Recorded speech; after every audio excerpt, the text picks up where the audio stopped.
La noticia requiere profundidad. En Notimundo están los protagonistas de la noticia. A esta hora hacemos contacto con el abogado Darwin Pereira, asambleísta por Pachacutic, para hablar sobre este proceso de juicio político en contra de la superintendencia de bancos, de la superintendenta de bancos. Abogado Pereira, muy buenas noches. Bienvenido a Notimundo Estelar. Le saluda Fausto Yepes. Bienvenido. Estimado Fausto, qué gusto, buenas noches, mucho gusto para Notimundo y un abrazo para todos los radioescuchas que hasta ahora, gracias a la magia de Internet, también nos ven. Buenas noches. Gracias, asambleísta. Son 8 causales que se han mencionado dentro de este proceso de juicio político en contra de la superintendenta de bancos, Ruth Arregui. ¿De qué se la cuestiona?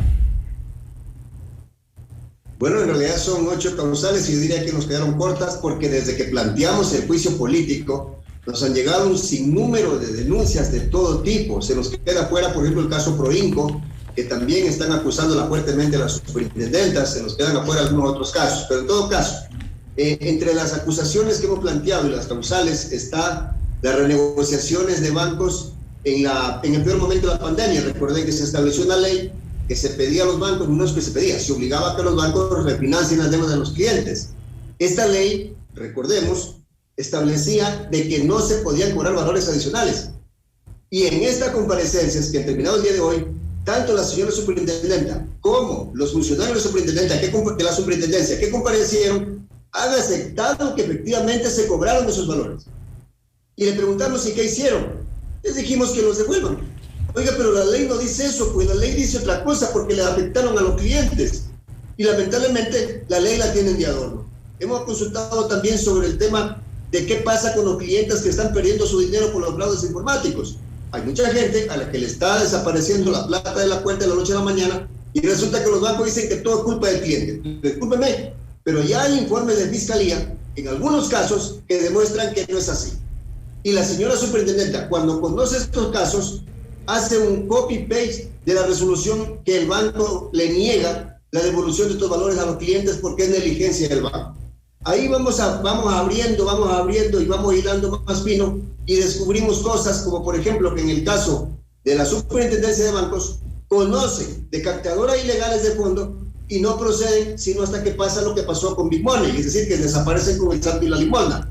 De hecho, en el caso de Big Money, lo conocen en una fecha, pero proceden a hacer todas las acciones después de que el señor ya se había ido con todo. Entonces, estas cosas, que solo le pongo como ejemplo por el tiempo que es, yo sé que es corto en radio, son las que nos han traído a este juicio político y que obviamente pues estamos pidiendo que la señora sea sancionada, censurada y consecuentemente destituida.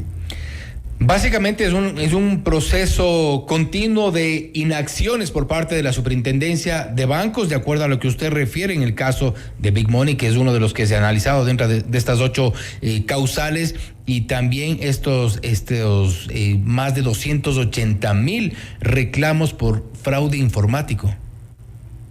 Efectivamente, en el caso de Big Money, no necesariamente Big Money, tengo aquí casualmente los apuntes de la comparecencia de la señora superintendenta, nos dijo hoy tarde que ellos tienen conocimiento de 65 estas casas que supuestamente están funcionando al margen de la ley porque no tienen autorización para captar dinero o no tienen autorización para hacer ninguna operación, a lo mejor de créditos o lo que estén haciendo, y que la fiscalía conoce 61.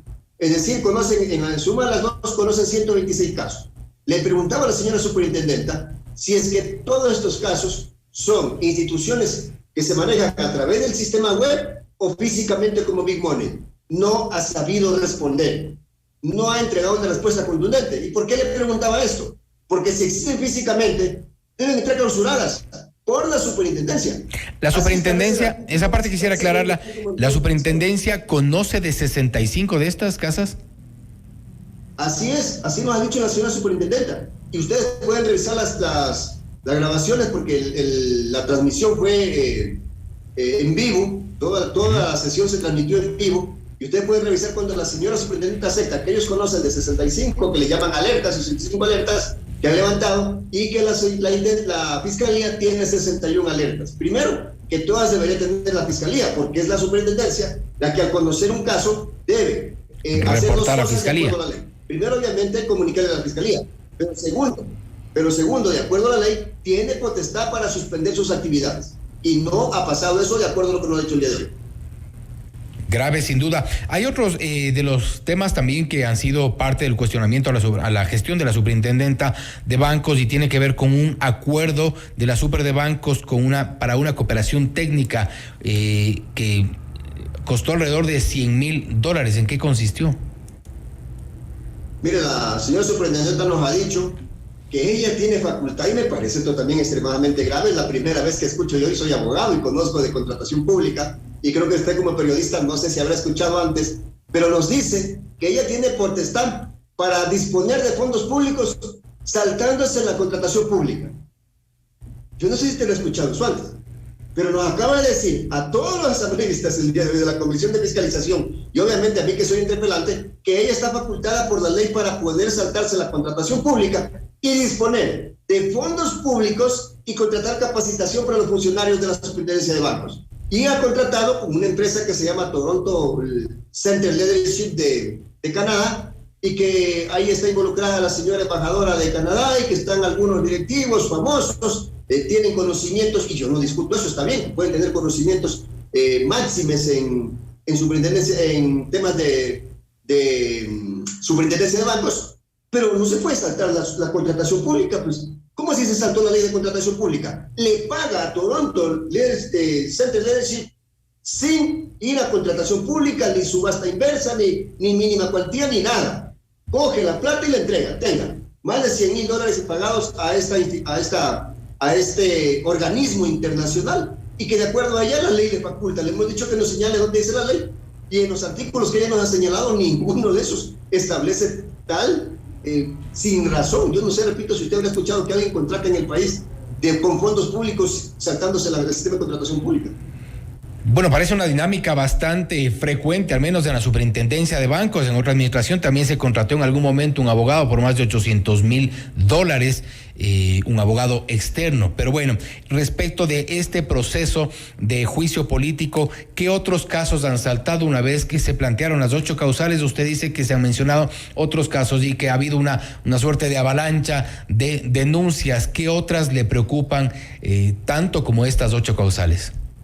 Yo creo que todas deberían ser abordadas por la comisión, porque yo he pedido a los denunciantes que se acerquen a la comisión. Tenemos casos de gente a la que le han cobrado intereses sobre intereses. Hoy hemos presentado uno de esos casos. Hay un señor que va a un banco, hace un crédito, y resulta que cada vez que él se ve en problemas de pagar, obviamente pide un refinanciamiento porque está al día, porque ha pagado buena parte del crédito, y cuando va a hacer el refinanciamiento resulta que el capital sale más alto de lo que pidió inicialmente. Y él pregunta, bueno, ¿y mis pagos dónde están? Y entonces el banco le dice, bueno, sus pagos están aquí, y hace todo un croquis de qué ha hecho con sus pagos, y resulta que descubrimos que por qué razón le sale más alto el capital cuando ya ha pagado pues una gran parte de su crédito. Porque le están capitalizando los intereses. Le voy a poner un mal ejemplo. El señor hace un crédito por 1,000, paga un 30% del crédito, pero cuando va a volver a hacer el crédito, cuando le refinancia, le sale por 1,200 el crédito. Él pregunta por qué, porque resulta que los intereses se los suman al capital y hacen un nuevo crédito. Eso se llama anatosismo, porque le están cobrando interés sobre interés. Y esa operación se hace 2 veces. Se la hacen 2 veces porque le hacen 2 refinanciamientos. El señor denuncia a la superintendencia, y la superintendencia le dice, usted no tiene la razón, la tiene el banco.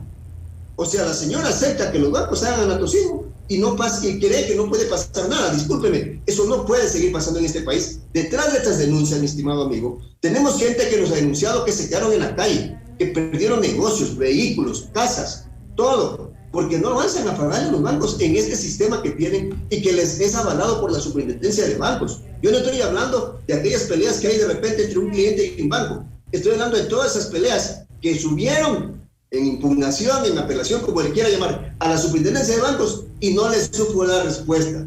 Tenemos problemas con el concurso de clientes, tenemos problemas con estas contrataciones fuera del sistema de contratación pública, es decir, que se disponen fondos alegremente para contratar sin pasar por el sector. Entonces, obviamente que hay problemas serios y tienen que ser sancionados. Sin duda, muchos de esos casos han resurgido precisamente a propósito de la pandemia, porque en algún momento se pensaba que las instituciones financieras tenían que tener algún tipo de sensibilidad con los clientes para poder postergar créditos, poder dar ciertas concesiones, y esto aparentemente no ha ocurrido, de lo que incluso se leía entre las quejas de algunos de los afectados que estaban presentándose ya dentro de este proceso de juicio político. Por supuesto, lamentablemente la señora no ha sabido responder y pasó algo subgéneris en este juicio, que quizás es la parte que más me alegra por lo pronto hasta ahora. ¿Y por qué digo me alegra?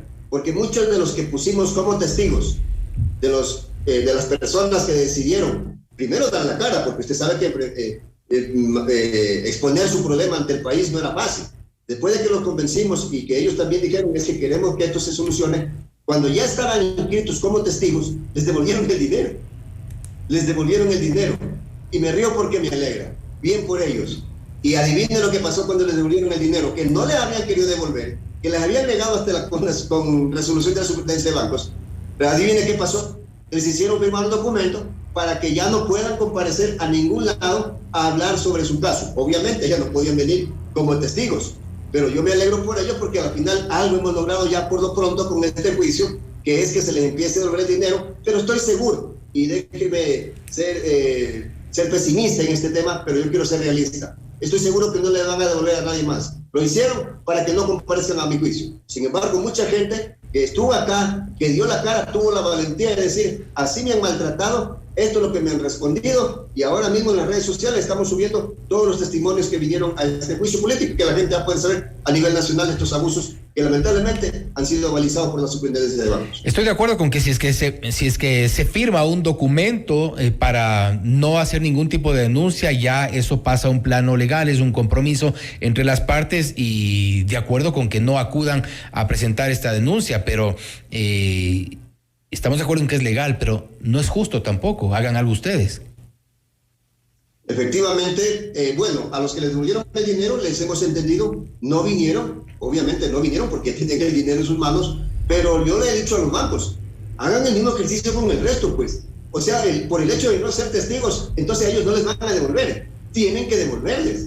Hemos encontrado casos, por ejemplo, para que ustedes sepan el tema de los fraudes informáticos, que a una persona le retiran el dinero a las 2 de la tarde, pero el banco le manda el mensaje del retiro a las 6 de la tarde. Y a esa persona le hacen 3 retiros. Y los mensajes le van llegando a las 6 de la tarde, a las 8 de la noche, a la noche, cuando esa persona dice, me están retirando dinero. Llama a bloquear la cuenta y le dicen, no podemos bloquearle por teléfono, tiene que venir al banco. Imagínense cuánto tiempo pasa en todo esto. Imagínense todo este tema. Es como que el banco contribuyera para el fraude. Hemos detectado aquí, y se ha dicho en este juicio político, de que hubieron casos en los que detectaron a qué cuenta se fue la plata. Es decir, la sacaron de la cuenta de Edwin Pérez y la pusieron, voy a poner, disculpen un mal ejemplo, en la cuenta de Fausto Yepes. ¿Ya? El cliente va al banco y dice, oiga, mi plata ya la vi, ¿dónde se la han llevado? Está en esta cuenta, todavía no la retiran. Congele sus fondos. Y el banco le dice que no. Y el banco le dice, no podemos hacer nada, vamos a pagar ese dinero, y lo pagan. ¿Usted cree que eso es justo, mi estimado amigo? Porque ni siquiera se sacaron la plata enseguida, la transfirieron a otra cuenta y demoraron en ir a sacar el dinero, y a pesar de que los clientes fueron corriendo al banco y decirle, mire, ya sabemos dónde está, rastreamos, aquí está la plata. Y el banco le dice que no puede retener los fondos y los paga, que vaya a poner la denuncia a la fiscalía si es que quiere que ese dinero regrese. Imagínense ya, después de que el dinero se lo sacaron, ¿quién se va a enterar? ¿Saben lo que hemos encontrado en este juicio político? Y esto va a parecer inverosímil. Que hubo gente que abrió cuentas en un banco, no voy a decir su nombre por ética, en un banco, con cédula falsa. Y con esa cuenta y con esa cédula cobró cheques de una cuenta que sí valía, que sí era verídica, cobró los cheques, y cuando ya cobró los cheques, los puso en esta cuenta y luego los retiró, ¿sí? Cierra la cuenta. Después de todo eso, se dan cuenta que la cuenta es falsa. Entonces uno dice, mira, aquí está pasando algo. Entonces, obviamente, este tema no solamente va a terminar con este juicio político, sino que también hemos decidido que todo este expediente, con todas las experiencias que nos han comentado acá, pasen a la Fiscalía General del Estado. Esto tiene que investigar la Fiscalía y tiene que entregar los resultados a la Fiscalía. Y estoy casi seguro que, producto del juicio político, también le pondremos plazos a la Fiscalía para que nos entregue informes qué han hecho con estas investigaciones, porque no puede perjudicarse a tanta gente. Exacto, y en ese sentido iba mi última reflexión sobre este tema, que pase lo que tenga que pasar respecto al juicio político, pero que se haga justicia también con quienes hayan sido afectados. Asambleísta, le agradezco por estar con nosotros. Yo le agradezco a usted, muy amable, muchas gracias, y la lucha continúa. Yo creo que deben ser devueltos esos valores, que yo creo, estoy convencido que debemos exigir que esos valores se devuelvan, porque la gente no trabaja para ganarle la plata a nadie, mucho más con la negligencia del banco de por medio. Muy amable. Que así ocurre, que se haga justicia. Ha sido el abogado Darwin Pereira, asambleísta por Pachacutic, hablando sobre el proceso de juicio político en contra de la superintendenta de bancos, Ruth Arregui. Esto es Notimundo Estelar, siempre bien informados.